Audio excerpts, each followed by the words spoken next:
Ladies and gentlemen, boys and girls, it's Diego with a new video from your K1 Visa Green Card channel. Free information for you. I'm not an immigration attorney. I don't give you legal advice. I don't work for USCIS. But I got almost 13 years experience helping people get their green cards, process their K1 visas, reunify families with spousal visas, etc. Now this video is very important. I want you to pay attention. It's about new immigration laws that have been passed by the US Congress, and they are going into full effect on January 1st, 2026, okay? If you are a green card holder, pay attention. There's a new rule.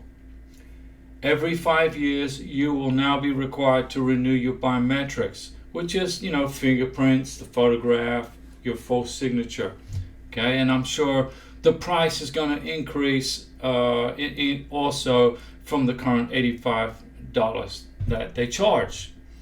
Now, my recommendation is do not leave the United States for longer than 6 months.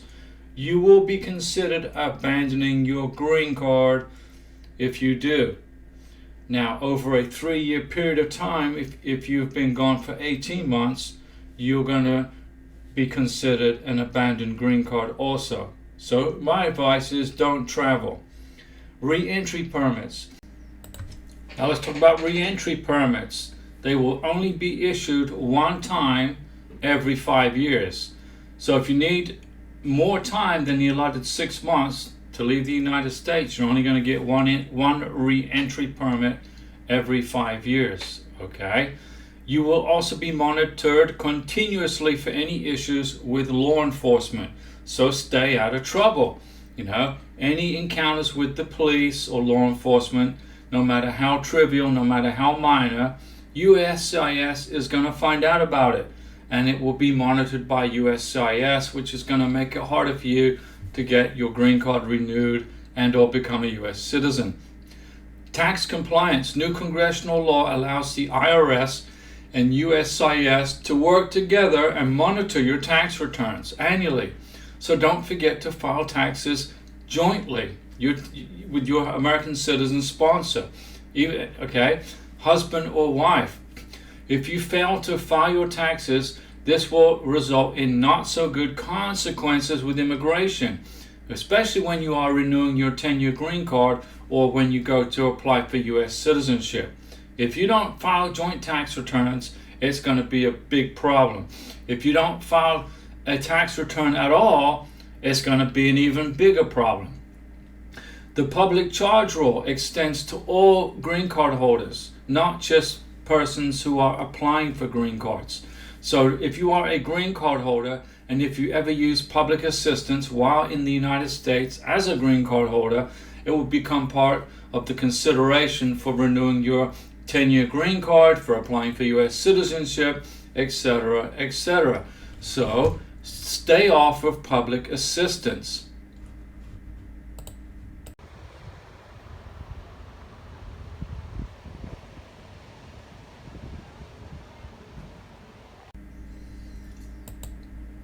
The next part of this new congressional law is going to be deportation. If you claim you are a US citizen in any way at all, and the immigration find out, you will be deported.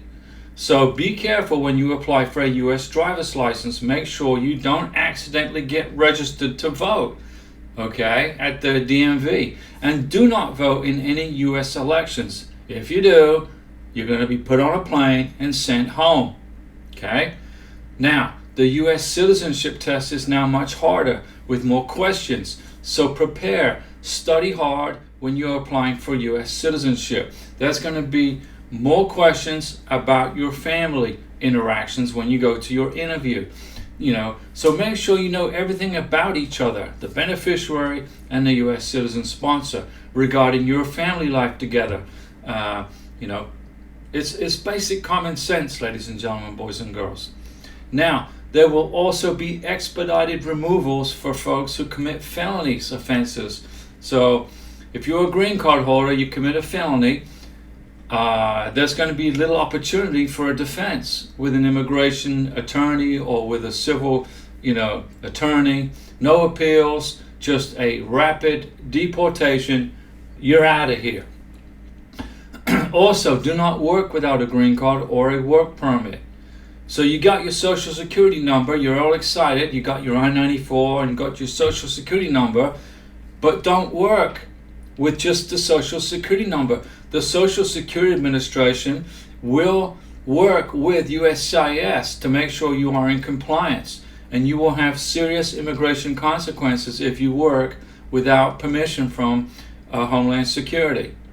Also, if you move, you must notify USCIS within 10 days. Use Form AR11.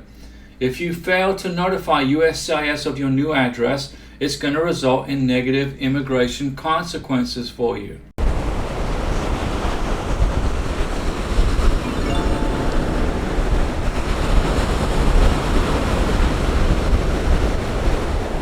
If you don't get letters from immigration for your biometrics, for your 3-year check-in, etc., which is what I'm going to talk about in another video, make sure you tell immigration that you've moved.